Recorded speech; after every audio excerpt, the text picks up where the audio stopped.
السلام عليكم ورحمة الله وبركاته.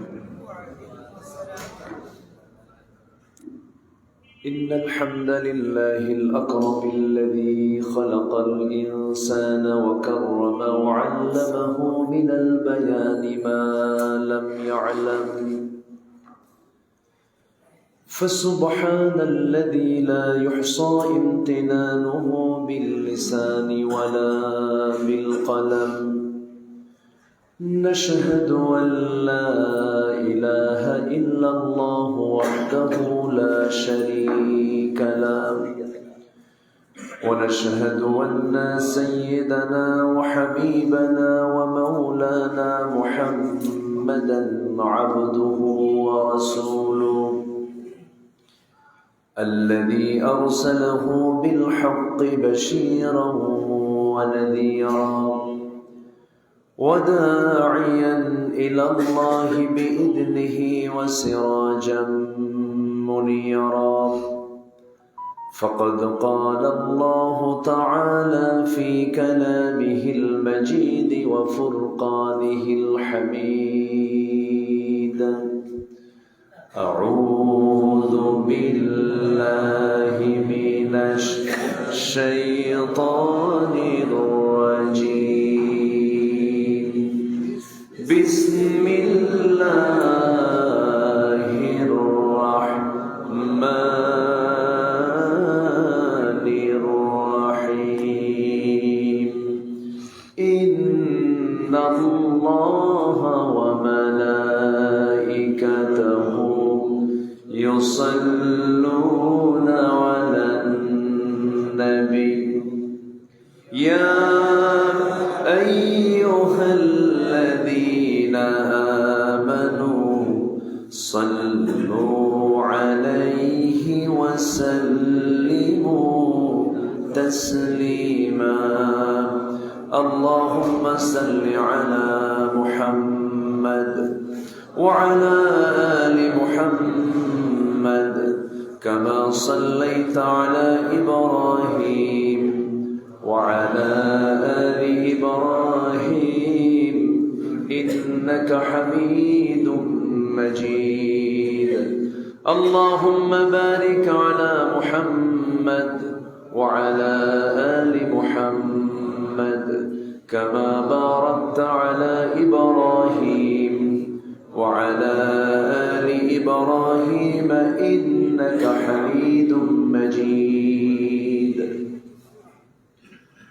প্রাণের অধিক বেশি যার দাম রহমতাল লিল আলামিন, জানো কি তোমরা তাহার নাম রহমতাল লিল আলামিন।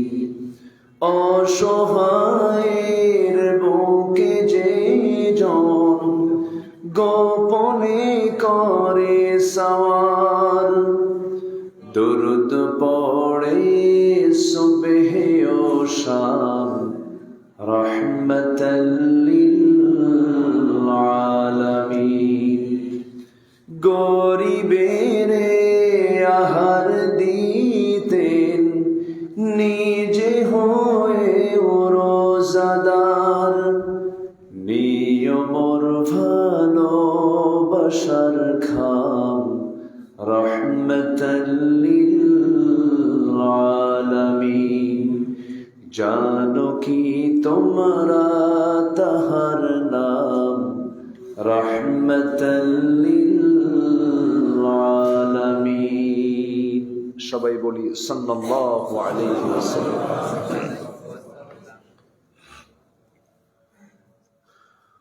মহান রব্বুল আলামিনের শুকরিয়া যে মহান আল্লাহ সুবহানাহু ওয়া তাআলা আমাকে আপনাকে বারের শ্রেষ্ঠ বার জুমাবারের শ্রেষ্ঠ কাজ 2 রাকাত ফরজ সালাত আদায়ের লক্ষ্যে মসজিদে আসার বসার তৌফিক দিয়েছেন। শুকরিয়া আদায় করছি, শুকরগুজার হচ্ছি মুহাব্বাতান বলে উঠছি আলহামদুলিল্লাহ। দরুদ পড়ছি প্রাণপ্রিয় নবীর শানে মুহাম্মদুর রাসূলুল্লাহ সাল্লাল্লাহু আলাইহি ওয়াসাল্লাম। সবাই কেমন আছেন? ঠান্ডা কেমন? ঠান্ডাও তো আছে না? মাশাআল্লাহ। আল্লাহ পাকের মেহেরবানি, আল্লাহ তাআলা আমাদেরকে সুস্থ রেখেছেন, আমাদেরকে এর মাঝেও ভালো রেখেছেন। এর মাঝে আল্লাহ তাআলা আমাদেরকে নিরাপত্তার চাদরে আবৃত রেখেছেন। আল্লাহ শুকরিয়া। বহুদিন যাবত আসা হয় না। ওমরার সফরের আগে একবার এসেছিলাম। গোটা দেশের প্রত্যন্ত অঞ্চলে যেতে হয়, প্রত্যেকটি জেলা, জনপদ, অঞ্চলে কম বেশি দিন প্রচারের কাজে খুব দৌড়াতে হয়, এই জন্যই পারা যায় না। আর শুক্রবারটা সাধারণত জুমার দিনটা গোল্ডেন টাইম। এই দিনে মানে ঐতিহাসিক বড় মাহফিলগুলো এই দিনে হয়ে থাকে। দূর অঞ্চলে হলে এটার জন্য একটু প্রবলেম হওয়ার কারণে এই সময়টা আমি ওইভাবে কাভার করতে পারি নাই বলে অন্তত মাসে তো একটাবার তো আসা উচিত। আমি আমার নিজের বিবেকের কাছেও আমি বন্দী হয়ে আছি। সম্মানিত হাজিরিন, আল্লাহ পাকের মেহেরবানি, মহান রব্বুল আলামিন আমাদেরকে সৃষ্টির সেরা করে দুনিয়াতে পাঠিয়েছেন। আল্লাহ তাআলা আমাকে কুকুর শুকুর বানাতে পারতেন, আল্লাহ পাক আমাকে জীবজন্তু জানোয়ার বানাতে পারতেন, কিন্তু আল্লাহ তাআলা আমাকে কত বড় মর্যাদা দিয়ে মানুষ করে এবং সবচেয়ে সুন্দর আকৃতি দিয়ে আল্লাহ তাআলা আমাকে বানিয়েছেন। এত সুন্দর আকৃতি পৃথিবীর কোনো প্রাণীর ভিতরে আল্লাহ পাক দেননি, যা মানুষকে দিয়েছেন। এবং আল্লাহ তাআলা নিজেই বলছেন, লাকাদ খালাকনাল ইনসানা ফি আহসানি তাকওয়িম। একমাত্র মানুষকে আমি সবচেয়ে সুন্দর আকৃতি দিয়ে এই পৃথিবীতে পাঠিয়েছি। সম্মানিত ভাইয়েরা, ওয়া ইন তাউদ্দু নি'মাতাল্লাহি লা তুহসুহা। তুমি তোমার রবের নিয়ামতের শুকর আদায় করে কখনো শেষ করতে পারবা না। এত নিয়ামত ধন্য আল্লাহ পাক আমাকে করেছেন। এবং আল্লাহর দয়া, মায়া, করুণা এতটাই তীব্র থেকে তীব্রতর, এতই অধিক যে তিনি সবাইকে চালান, সবাইকে দেখেন। অনুগত, অবাধ্য, সীমালঙ্ঘনকারী বান্দাকেও আল্লাহ তাআলা খুব যত্ন করে দেখেন। এই ঢাকা সিটিতে কত রাত, এই ঢাকা মহানগরীর ভিতরে কত আকাম কুকাম চলে। অন্যের বউ নিয়ে শুয়ে থাকে, আল্লাহ তাআলা তার নাকের ডগায় অক্সিজেন দিয়ে রাখে। বান্দা, তোরা তাও দিচ্ছে অক্সিজেন, তুই একটু তওবা করে আমার দিকে ফিরে আয়, আমি তোকে মাফ করে দেব। আমার আল্লাহর দয়া ছাড়া আমরা টিকতে পারতাম না। আল্লাহ দয়া করেন বলেই তো আমরা টিকে আছি, নচেত একটা ঢেউ আল্লাহ পাক কয়েক শুক্রবার আগে দিয়েছিলেন, একটা ঢেউ দিয়েছিলেন। বেলা 10:30 11টার দিকে একটা ঢেউ হয়েছিল। এটা ভূমিকম্পের জাস্ট একটা ঢেউ, কয়েক সেকেন্ডের। ঢাকা সিটির কোনো বাড়িতে মানুষ ছিল? সব তো ভয়ে খালি পায়ে দৌড়। ফ্ল্যাটে থাকার সুযোগও নাই, মানে খালি পায়ে সব রাস্তায় নেমে গেছে। কেন? মৃত্যুর ভয়ে। কিন্তু মৃত্যুর ভয় তো করে লাভ নাই, আমাকে করতে হবে কার ভয়? আসতে বলবেন না, কার ভয়? আল্লাহর ভয় থাকতে হবে। আল্লাহর ভয় ছাড়া মানুষ কখনো ভালো হতে পারবে না এবং মানুষ কখনো নিরাপত্তাও পাবে না। সম্মানিত হাজিরিন, আমরা টার্গেট করব যে কেউ না আমার প্রতি সন্তুষ্ট না হোক, কেউ আমার প্রতি সন্তুষ্ট না হলে আমার কোনো যায় আসে না, কিন্তু আমার আল্লাহ যেন আমার প্রতি যেন নারাজ না হন, এটা আমাদের সবচেয়ে বড় বিষয়, লক্ষণীয়। গোটা পৃথিবীর সকল মানুষ আপনার বিরুদ্ধচারণ করছে, এটা আপনার ডোন্ট কেয়ার, এটা দেখার কোনো বিষয় নেই। কিন্তু আল্লাহ আপনার কল্যাণ চান, আপনি বিজয়ী। আর গোটা পৃথিবীর মানুষ আপনার কল্যাণ চায়, কিন্তু আল্লাহ আপনার ডিসফেভারে আছেন, আল্লাহ আপনার কল্যাণ চাচ্ছেন না, আপনি পরাজিত। আইয়ান ফাউক আইয়াদুররুক, হাদিসটা খুবই শক্তিশালী। কিন্তু এজন্য আমাকে আপনাকে সবার আগে মাথায় নিতে হবে যে দুনিয়ার কে কি করলো, কে কি বললো আমাকে, এটা নিয়ে আমার কোনো ভাবনা নাই। আমার প্রথম ভাবনা হচ্ছে আমি আল্লাহকে সন্তুষ্ট করতে পেরেছি কিনা, আল্লাহ আমার প্রতি রাজি আছেন কিনা, এটা হচ্ছে সবচাইতে বড় বিষয়। যখন একটা আয়াত নাযিল হলো ওয়ারাদিতু লাকুমুল ইসলাম দীনা, সাহাবে কেরামদের মধ্যে কান্নার আনন্দের রোল পড়ে গেছে। সাহাবে কেরাম সব আনন্দ চিত্ততা নিয়ে বেসামাল হয়ে যাচ্ছে। কেন? আল্লাহ তাআলা তাদের প্রতি রাজি হয়েছেন, সন্তুষ্টির একটা আয়াত তারা পেয়েছেন। আল্লাহর সন্তুষ্টি যে কত বড় একটা নিয়ামত, এই নিয়ামত আল্লাহ পাক আমাদের সবাইকে ধন্য করুন। জোরে বলি আল্লাহুম্মা আমিন। সম্মানিত হাজিরিন, কিন্তু ওই আয়াতটা যখন নাযিল হলো সবাই আনন্দাত্মহারা। একজন সাহাবীর চোখের পানি টপ টপ করে পড়ছে, তিনি আড়ালে গিয়ে কান্নাকাটি করছেন। কোন আয়াত? আল্লাহ রাব্বুল আলামিন বলেন আল-ইয়াওমা আকমালতু লাকুম দীনাকুম ওয়া আতমামতু আলাইকুম নি'মাতি ওয়া রাদিতু লাকুমুল ইসলাম দীনান। এই আয়াত যখন নাযিল হলো, দিন পরিপূর্ণতার আয়াতটা যখন নাযিল হয়ে গেছে, দিনের কাজ সম্পূর্ণ হয়ে গেছে, আল্লাহ পাক সন্তুষ্টি প্রকাশ করেছেন। সব সাহাবীরা আনন্দে ব্যাকুল হয়ে আছেন।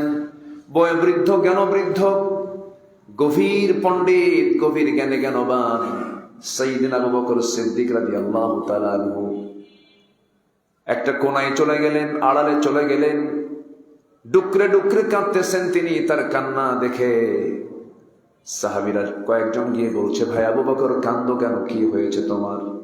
বলছেন, তোমরা আমার ভাই, তোমরা আমার অত্যন্ত কাছের, দিন পরিপূর্ণ হয়েছে, তোমরা আনন্দ চিত্ততা নিয়ে আছো, কিন্তু আমার তো একটা কষ্ট, সেটা হলো দিন যেহেতু পরিপূর্ণ হয়ে গেছে, আমার রাসূল আর পৃথিবীতে বেশি দিন নাই। রাসূল দুনিয়া থেকে বিদায় নেবেন, কারণ এই দুনিয়াতে তিনি যে মিশন নিয়ে এসেছেন, যে ভীষণ নিয়ে এসেছেন, তার কাজটা শেষ হয়ে যাচ্ছে, তার কাজ শেষ হয়ে গেছে। আমার কলিজার চেয়ে প্রিয়, আমার জীবনের চাইতে প্রিয়, আমার আত্মার চাইতে প্রিয় রাসূল দুনিয়াতে বাঁচবেন না, দুনিয়াতে থাকবেন না, তিনি দুনিয়া থেকে বিদায় নিবেন। এই জন্য আমি কান্দি, অন্য কোনো কারণে কান্দি না। আমার ভাইরা, একই আয়াত নাজিল হলে পরে কেউ কেউ হাসেন, কেউ আনন্দ প্রকাশ করেন, আরেকজন কান্নাকাটি করছেন। সবার তো বুঝ একরকম নয়। আমার ভাইরা, এই বিষয় থেকে একটা বিষয় স্পষ্ট হয়ে গেল, এই দুনিয়াতে যত মোহাব্বত, যত ভালোবাসা, যত আন্তরিকতা, সব একদিন শেষ হয়ে যাবে। এগুলো অভিনয়ের মধ্য দিয়ে শেষ হবে, বাস্তবতায় শেষ হবে, একটাও থাকবে না। শুধুমাত্র দুজনের মোহাব্বত টিকে থেকে যাবে। এক নাম্বার আল্লাহর মোহাব্বত, নাম্বার 2 হচ্ছে আমার নবীর মোহাব্বত। সুবহানাল্লাহ। দুটা আবার একসাথে জড়িত, দুটার একটাকে বাদ দিলে আপনি আরেকটা পাবেন না। আবার এখানে ধারাবাহিকতা আছে, চেইন আছে। আল্লাহকে সরাসরিও পাওয়া যাবে না, রাসূলকে নিয়ে আল্লাহকে পেতে হবে। ফাত্তাবিউনি ইউহিব্বুকুমুল্লাহ, রাসূলকে নিয়ে আল্লাহকে কাছে নিতে হবে। লাগবে হচ্ছে নবীজির আনুগত্য, আর ভালোবাসা মিলবে কার? ভালোবাসা মিলবে কার? কি মুহাম্মদ সে ওয়াফা तूने तो हम तेरे है, ये है जहाँ चीज है क्या लौह कलम तेरे है। মুহাম্মদকে যদি ভালোবাসো, ভালোবাসা পাবে আমার, লৌহ কলম লুফিবে তোমরা, মাটির পৃথিবী সেকোন ছাড় সব পেয়ে যাবে।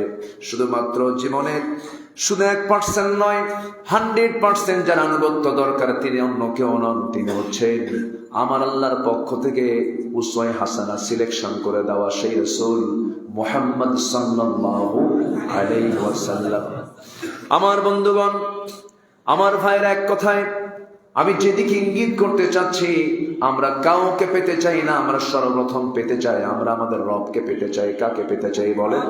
আল্লাহকে পেতে চাই। আল্লাহকে পাইলে আর কিছু লাগবে না, সব আমার হয়ে গেল। মাল্লাহুল মাওলা ফালাহুল কুল, একটা কথা চালু আছে, মাল্লাহুল মাওলা ফালাহুল কুল। যার মাওলা আছে তার সব আছে, যার মাওলা নাই তার কিচ্ছু নাই। আল্লাহকে আমার সবচেয়ে আগে নিতে হবে কাছে। আমার প্রাণ তো তারই হাতে, রূহ তো কারো নির্দেশে চলে না। ইয়াসআলুনাকা আনির রূহ কুলির রূহু মিন আমরি রাব্বি।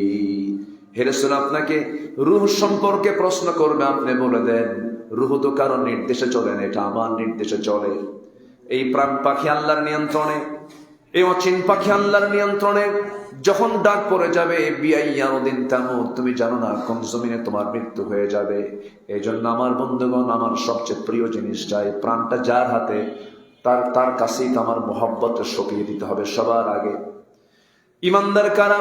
আল্লাহ রাব্বুল আলামিন বলেন, ওয়াল্লাযীনা আমানু আশাদ্দু হুব্বান লিল্লাহ। ইমানদাররা সবচাইতে আশাদ্দু হুব্বান লিল্লাহ, সবচাইতে বেশি মোহাব্বত করে যাকে, তিনি আমার। চিল্লায় বলুন কে? কাকে কাকে কাকে?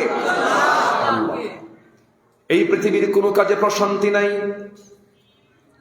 আল্লাহর কসম করে বলি, পৃথিবীর কোনো কাজে আপনি প্রশান্তি পাবেন না যদি আপনার মধ্যে যদি আল্লাহর স্মরণটা না থাকে, আল্লাহর জিকিরটা যদি না থাকে, আপনি প্রশান্তি পাবেন না।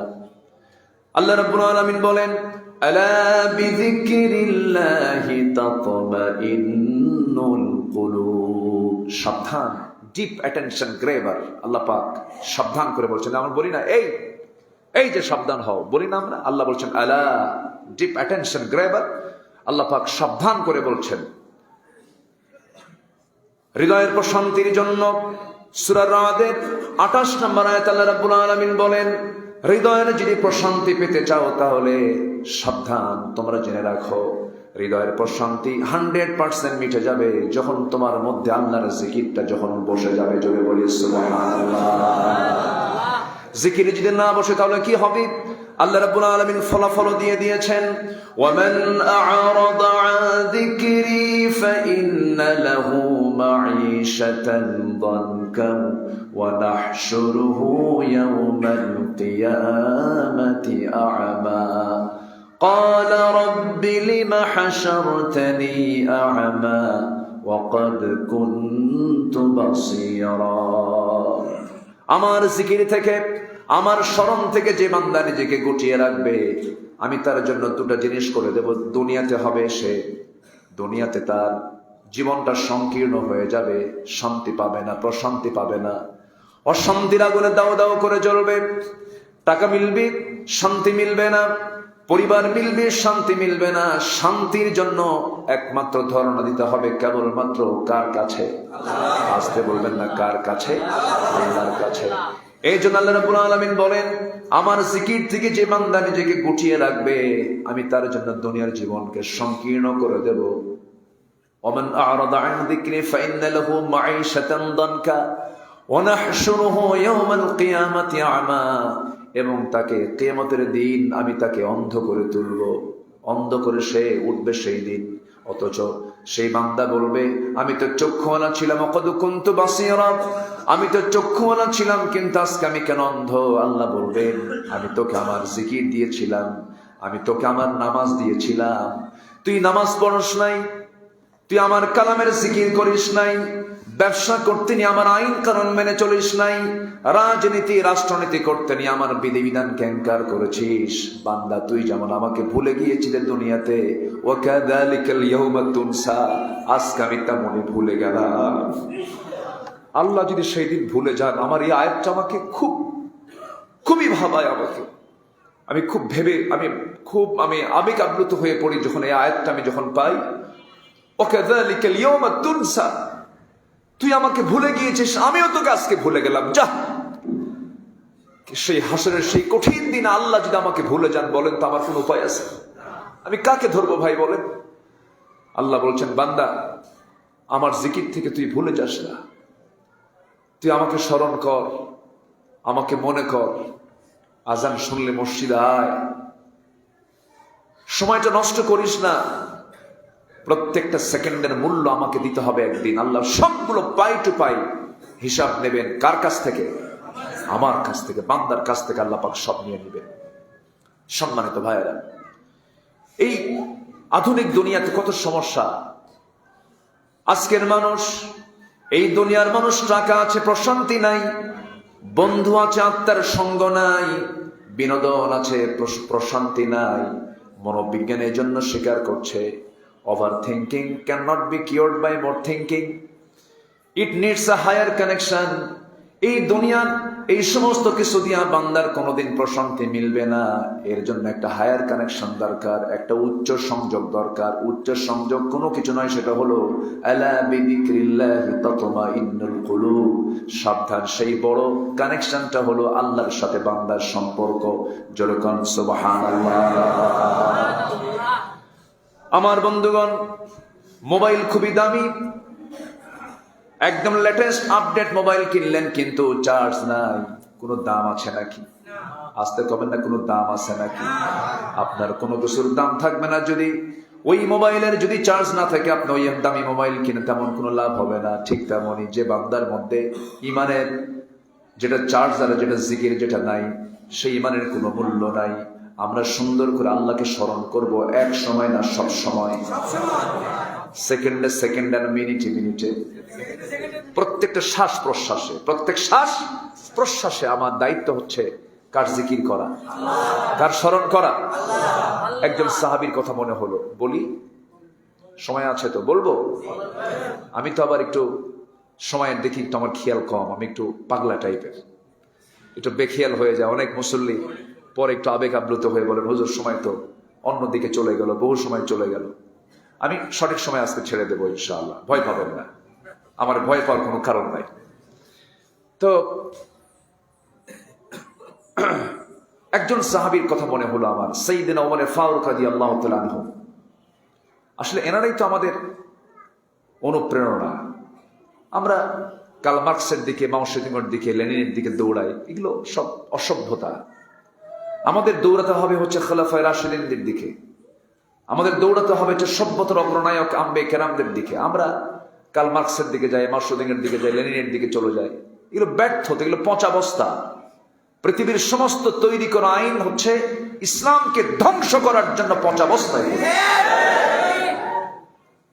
একটা পক্ষ আল্লাহর বিরুদ্ধে যুদ্ধে নেমেছে, গোটা দুনিয়া জুড়ে ইসলামের বিরুদ্ধে। ইসলামের বিরুদ্ধে যেটাই দাঁড় করাবে সেটাই হচ্ছে তাগুত, ঠিক কিনা? এটা মুসলিম সেকেলেও আছে, মুসলিম পরিচয় দিয়ে এই পচা বস্তাগুলোকে গ্রহণ করছে। সকল প্রকার মানব রচিত আইনকে মনে প্রাণে যে ঘৃণা করতে পারবে না, সে ইমানের স্বাদ কখনো পাবে না, সে কখনো ইমানের স্বাদ পাবে না। সোজা কথা। আমার কথা কি রাগ করছেন নাকি আপনি? ভাই, আপনি আমি কিন্তু সেদিন আল্লাহর সামনে হাজির হব। ইয়াউমা নাদউ, কোরআন শরীফের আয়াত, ইয়াউমা নাদউ কুল্লা উনাসিন বিইমামিহিম। সেদিন প্রত্যেক নেতাকে, প্রত্যেক ইমামকে, প্রত্যেক নেতাকে তার কর্মী সহ হাসরের দিন একত্র করা হবে, আল্লাহ পাক একত্রিত করবেন। তাহলে আমি আর আপনি সেদিন কি দেখা হবে না? আস্তে কণ্ঠ। যদি দেখা না হয় তাহলে কোরআন মিথ্যা, কি ঠিক আছে না? ইয়াউমা নাদউ কুল্লা উনাসিন বিইমামিহিম। সেদিন প্রত্যেক ইমাম তার কর্মী সহ, তার মুসল্লি সহ, প্রত্যেক নেতা তার লোক সহ হাজির হবে আল্লাহর আদালতে। কথা হবে, আমি কি খুতবা দিছি, আপনি যদি খুতবার হকটা না পান, আপনি সেদিন বলবেন, আল্লাহ হুজুর শুধু কান্দে ছুঁয়ে চলে গেছে, আমার হক কথা বলে নাই। এই জন্য আমার দায়িত্ব আছে না নাই? এই জন্য আমি বলি সবাইকে, আমি উদাত্ত কণ্ঠে বলতে চাই, আহ্বান জানাতে চাই, সব পচা বস্তাকে আমরা বাদ দিয়ে দিই। পুঁজিবাদ, সমাজতন্ত্র, এই যত তন্ত্র মন্ত্র আছে এগুলোকে আমরা কাউন্ট করব না, আমরা ইসলামকে কাউন্ট করব। জোরে বলি ইনশাআল্লাহ। ইসলাম কারো বাবার না, কারো স্বামীর না, কারো নেতার না, কোনো ব্যক্তির না। ইসলাম ছিল, আছে, থাকবে। ইসলাম কার? ইসলাম তো আল্লাহ। আল্লাহর ইসলাম মানতে এত সমস্যা কিসের? ইসলাম কি কারো বাবা? ইসলাম সবার। আমরা ইসলামকে মানবো। জোরে বলি ইনশাআল্লাহ। ইসলাম নিয়ে ভুল ব্যাখ্যা দেওয়া যাবে না। ইসলাম যদি কমপ্লিট না হয় তাহলে আপনার ইমান নাই। ইসলাম কি ইনকমপ্লিট না কমপ্লিট? কমপ্লিট, পরিপূর্ণ একটা জীবন বিধান। রসুল 12.5 লক্ষ বর্গমাইলের তিনি রাষ্ট্রপ্রধান ছিলেন, এটা মানবেন না আপনি? রসুল যোদ্ধা ছিলেন, সেনাপতি ছিলেন, রসুল বিচারক ছিলেন, ওমরে ফারুক 40টা রাষ্ট্র পরিচালনা করেছেন। এটা আপনি মানবেন না? এটা বাদ দিবেন আপনি? এই পার্ট কেন আপনি বাদ দিতে চান সকৌশলে? মরবেন না? আমি মরবো না, আমি মরে যাব না? সব জায়গায় আমাদেরকে ভাবতে হবে। আল্লাহ পাক বোঝার তৌফিক দান করুন। ইমানের মধ্যে যেন কোনো ক্যান্সার না ঢোকে, আল্লাহ বোঝার তৌফিক দান করুন। ভাইরে, এখনই মরবো, সব অন্ধকার। নেতার প্রশংসা শেষ, ব্যক্তির প্রশংসা শেষ, দলের প্রশংসা শেষ, এখনই মরবো আমি, সব শেষ। আমার কে? দিন শেষে কে বলেন? এত তেল মারার দরকার কি আমাদের? তেল মারতে মারতে আমার দেশের মানুষ এত তেল মারে, বুঝলেন? এই তেল মারা বন্ধ হচ্ছে না। আমরা তেল কারো মারবো না, আমরা প্রশংসা করব কার? যার মুখে জিকির থাকবে তার মুখে কোনো তেল মারা থাকবে না। এত তেল মারা কিসের? প্রশংসা করতে করতে একদম মুখে ফেনা তুলে ফেলে, দরকার নাই। আমরা জিকির করব কার? সবই হেরে যাবে, কেউ থাকবে না। একটা তো হেরে গেছে না? মামু বাড়ি দিল্লি গিয়ে বসে আছে, হেরে গেছে না? হেরে যায় না সব? হেরে তো যাই, কিন্তু আমার আল্লাহ হারাবেন না। আমরা আল্লাহর নামটা বাদ দেবো না। জোরে বলি ইনশাআল্লাহ। আল্লাহ তুমি সবাইকে পরিপূর্ণ ইসলাম মেনে চলার তৌফিক দাও। সাইয়েদনা ওমর ফারুকের নাম বললাম, কয় নম্বর খলিফা বলুন তো? 2 নম্বর খলিফা। কি সুন্দর করে ছোট্ট আব্বু উত্তর দিল, মাশাআল্লাহ, ভালো। ও দেখতে আমার মতোই, বুঝলেন? দাঁড়াও তো একটু আব্বু, দাঁড়াও তো, ওদিক তাকাও, ওদিক তাকাও। দেখতে আমার মতো না? দেখেন তো, ছোটবেলা আমি এরকমই ছিলাম। আব্বু বসো। মাশাআল্লাহ, এরকম হাড় হাড্ডি আমার ওই ছোট থেকেই, গায়ে কোনো গোস্ত নাই, কয়েকশোটা গোস্ত আছে। অনেকদিন আগে এক মাহফিলে বললাম, ওমরে ফারুককে চেনেন কে?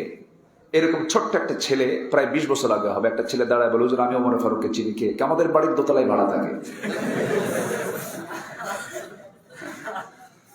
তো আমি ওকে বললাম, তুমি 100তে 100 পাইছো, তোমার বুদ্ধি যত দূর তোমার উত্তরও তত দূর। এ অমর তো সে অমর নাই, অমর হচ্ছেন সে অমর। রাসূল বলেছেন, আমার পরে যদি নবুয়তের দরজা খোলা থাকতো, আমার অমর নবী হয়ে যেত। এত যোগ্যতা আল্লাহ পাক তাকে দান করেছিলেন। রাসূলকে তিনি পাগলের মতো ভালোবাসতেন। যেদিন রাসূল ইন্তেকাল করেন, সব সাহাবী নিয়ন্ত্রণের মধ্যে আছেন, কিন্তু অমর নিয়ন্ত্রণে নাই। অমর তরবারি বের করেছেন। যে বলতে আসে যে রাসূল মারা গেছেন, তরবারি খাড়া করেন না, রাসূল মারা যেতে পারেন না। অস্থির চিত্ততা ছিল তার মধ্যে রাসূলকে নিয়ে।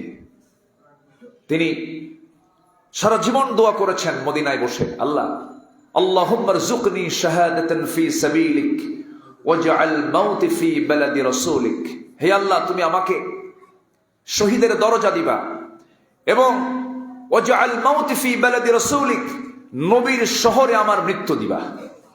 এই দোয়াটা তিনি সারা জীবন করেছেন। কিন্তু তিনি যখন খলিফাতুল মুসলিমিন, সেই সময় এটা খুব কঠিন ব্যাপার ছিল, কারণ যুদ্ধ কাছাকাছি, যুদ্ধ শেষ হয়ে গেছে।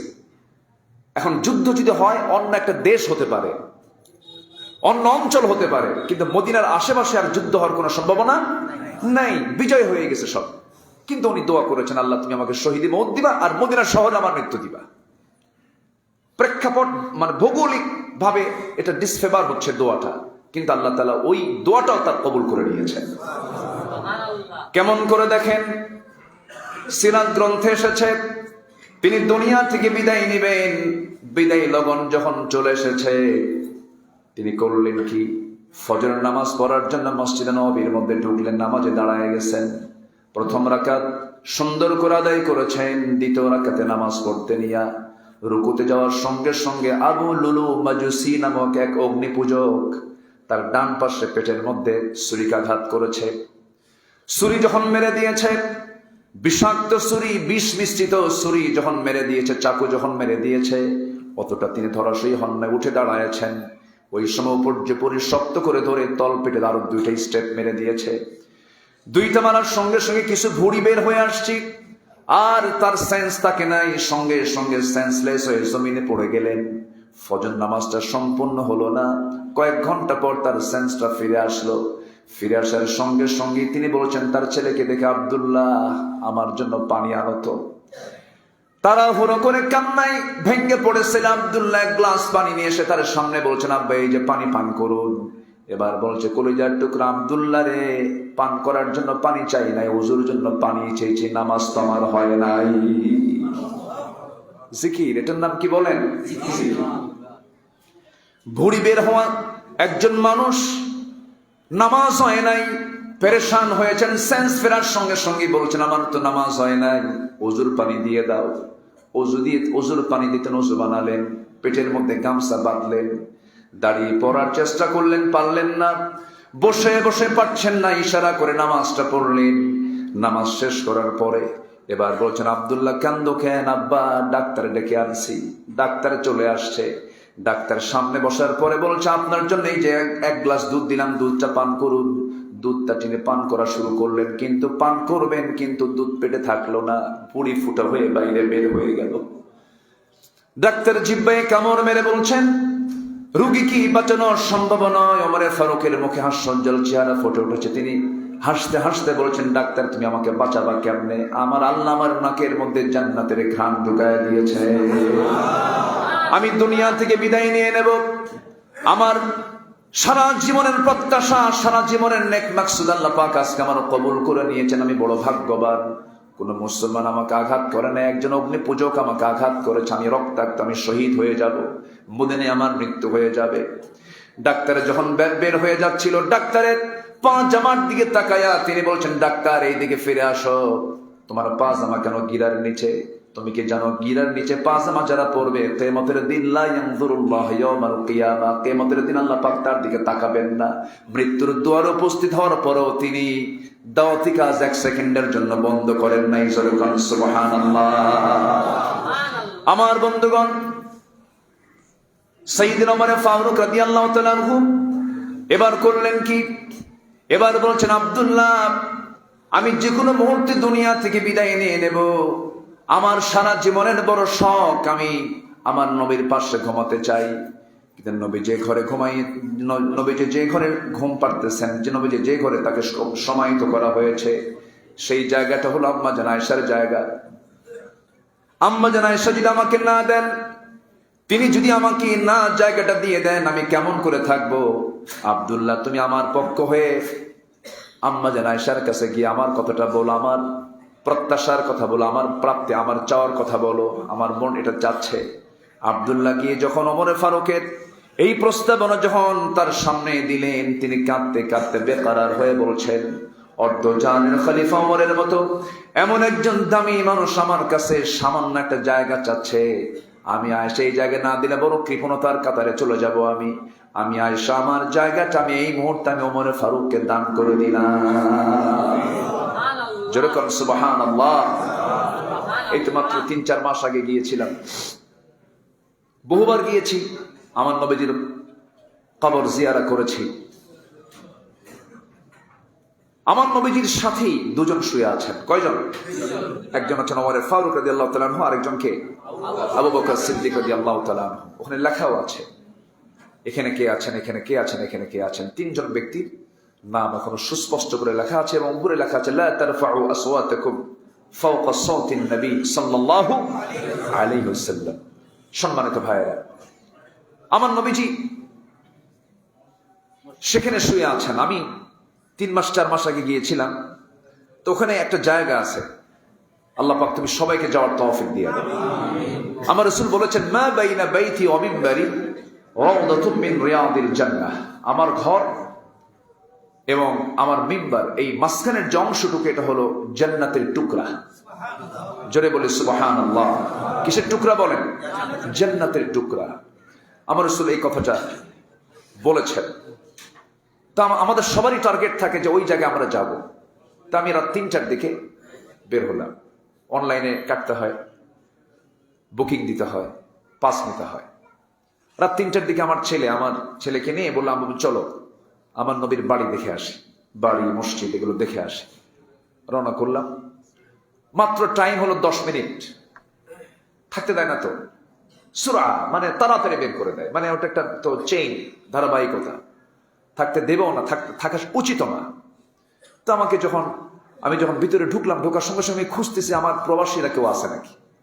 দেখে 8-10 জন কিশোরগঞ্জ, ময়মনসিংহ এই এলাকার কিছু প্রবাসী, সেখানে নাজ্জাফা, ওই পরিচ্ছন্ন কর্মী, তারা আমাকে দেখি মারছে দৌড় আমার দিকে।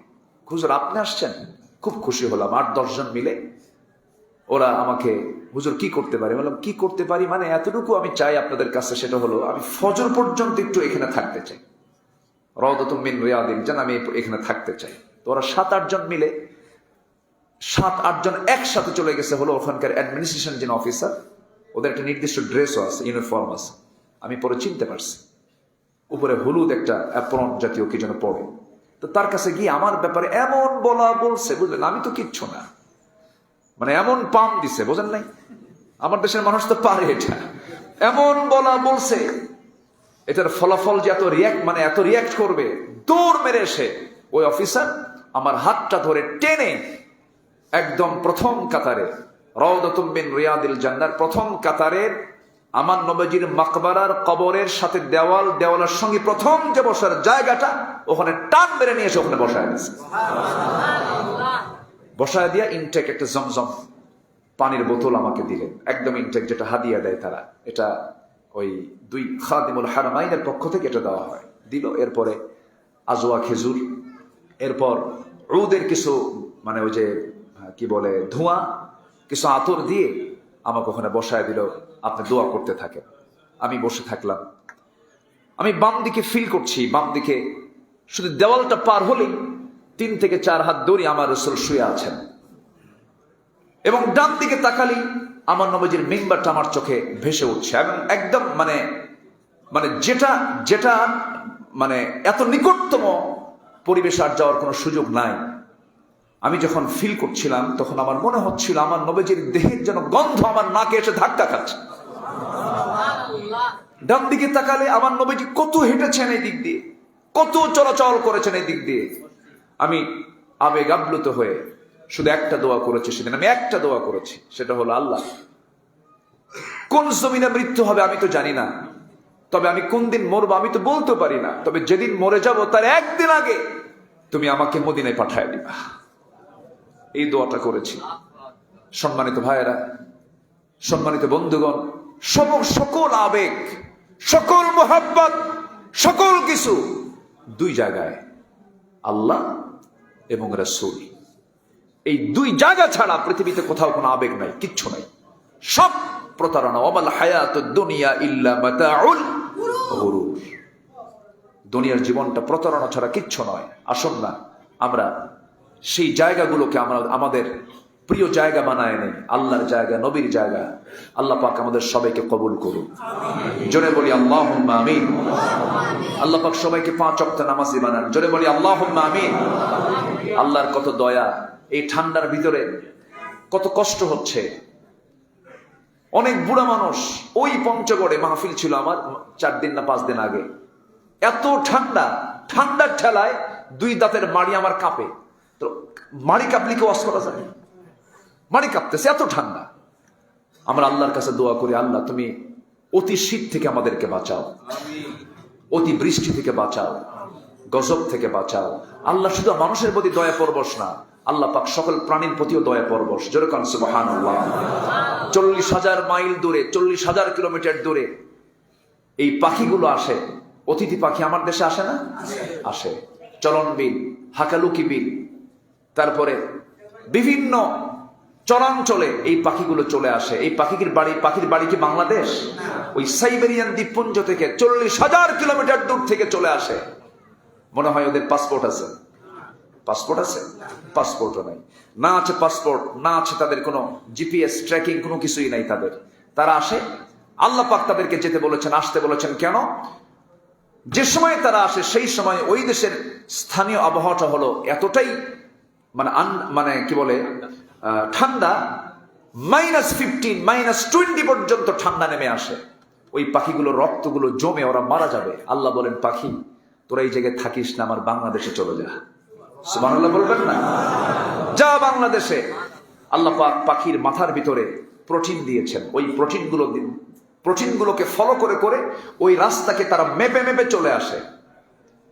ওই জিপিএস ধরে তারা চলে আসে, যে দিক দিয়ে যে পথ দিয়ে আসে, আবার ওই পথ দিয়ে তারা ফিরে যায়। সুবহানাল্লাহ বলবেন না? এরা কার জিকির করে বলেন? আসতে বলবেন না, কার জিকির করে? আল্লাহর জিকির করে বলেই তো আল্লাহ পাক তাদেরকে সুন্দর করে এরকম ব্যবস্থাপনা করে দেন। আল্লাহ রাব্বুল আলামিন বলেন, আলাম তারা আন্নাল্লাহা ইউসাব্বিহু লাহু মান ফিস সামাওয়াতি ওয়াল আরদি ওয়াত তায়রু সাফাত কুল্লু ক্বাদ আলিমা সালাতাহু ওয়া তাসবিহাহু ওয়াল্লাহু আলিমুম বিমা ইয়াফআলুন। জোরে বলুন আল্লাহু আকবার। প্রত্যেক প্রাণীগুলো আল্লাহর জিকির করছে, তাদের আল্লাহর তাসবিহ তারা প্রকাশ করছে। ওয়ালাকিন লা তাফকাহুনা তাসবিহাহুম, তোমরা তাদের তাসবিহর ভাষা বোঝো না। আল্লাহু আকবার বলো। কত প্রাণী আল্লাহ পাক দেখেন, আমরা তো খেয়ালই করি না। একটা পাখি আছে, প্যারেগ্রিন ফ্যালকন একটা পাখি আছে, যার ঘন্টার গতি হলো আকাশে সে ওড়ে 400 কিলোমিটার। কেউ তো সুবহানাল্লাহ বলবেন। একটা চিতাবাঘ ঘন্টায় দৌড়ায় হচ্ছে 112 কিলোমিটার, আর একটা প্যারেগ্রিন ফ্যালকন সে ওড়ে হচ্ছে আকাশে 400 কিলোমিটার বেগে। কোন ক্ষমতা, কোন মেশিন সেখানে লাগানো আছে? আল্লাহু আকবার বলেন। বলেন তো বিমান আধুনিক না পাখি আধুনিক? আসতে কয়। আচ্ছা, লাইফ স্টাইল আমরা উন্নত না পাখিরা উন্নত? পাখি তো উন্নত, তাই তো। আমাদের চলাচল হলো স্থলভাগে, যাত্রাবাড়ি থেকে উত্তরা মাঝে মাঝে আসতেন 19 ঘন্টাও লাগে। আর পাখির জীবনযাত্রা কত উন্নত, ওরা বাসায় ঢোকে বিমান পথে এবং বাসা থেকে বের হও কি বিমান পথে। ওরা আকাশপথকে বেছে নেয়, ওরা আকাশপথেই চলে। তাহলে আমাদের জীবনযাত্রার চাইতে ওদের জীবনযাত্রা কি অনুন্নত না উন্নত? উন্নত, এবং অনেক উন্নত জীবন তাদের। এগুলো কে দেন? কে দিয়েছেন? প্যারেগ্রিন ফ্যালকনের যে মানে উড়ন্ত যে গতিটা, এই গতিতে তার তো লাঞ্চ ফেটে যাওয়ার কথা, ব্লাস্ট হয়ে যাওয়ার কথা, কিন্তু ব্লাস্ট হয় না কেন? তার নাকের ভিতরে ছিদ্র পথে একটা ট্যাপ লাগানো আছে, একটা হাড়ের একটা ট্যাপ লাগানো আছে। এই ট্যাপটা এসে প্রথমে বাতাসটা এসে ধাক্কা খায়, এরপর আস্তে করে লাঞ্চের ভিতরে প্রবেশ করে। এই ট্যাপের যেই প্রযুক্তিটা আজকের আধুনিক বিজ্ঞান বিমান আবিষ্কারে, এই ট্যাপটাই ওই পাখি থেকে নিয়ে এই ট্যাপটা লাগিয়ে দিয়েছে। বিমান থেকে পাখি না পাখি থেকে বিমান? বলেন তাহলে বিমানটা কার মূলত? বলেন বিমানটা মূলত কার? আল্লাহ। আল্লাহ সবগুলো আল্লাহই চালান, আল্লাহই দেখান। প্রযুক্তির পাগল হইয়া আল্লাহকে ভুললে হবে না। মোবাইল পাইলে পরে সব মনে হয় কি যে পাইছে সব না। অতি আসক্তি ডিভাইস ব্যক্তি জীবনের আমলকে ধ্বংস করে ফেলবে। চেষ্টা করব আমরা যতটুকু পারা যায় এই ডিভাইস থেকে দূরে থাকার জন্য। আমরা জিকিরকে বাড়ায় দেব। আল্লাহ কবুল করুন, জোরে বলি আমিন।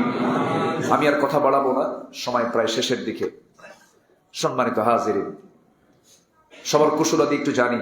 সবাই ভালো আছেন তো নাকি? কারো কোনো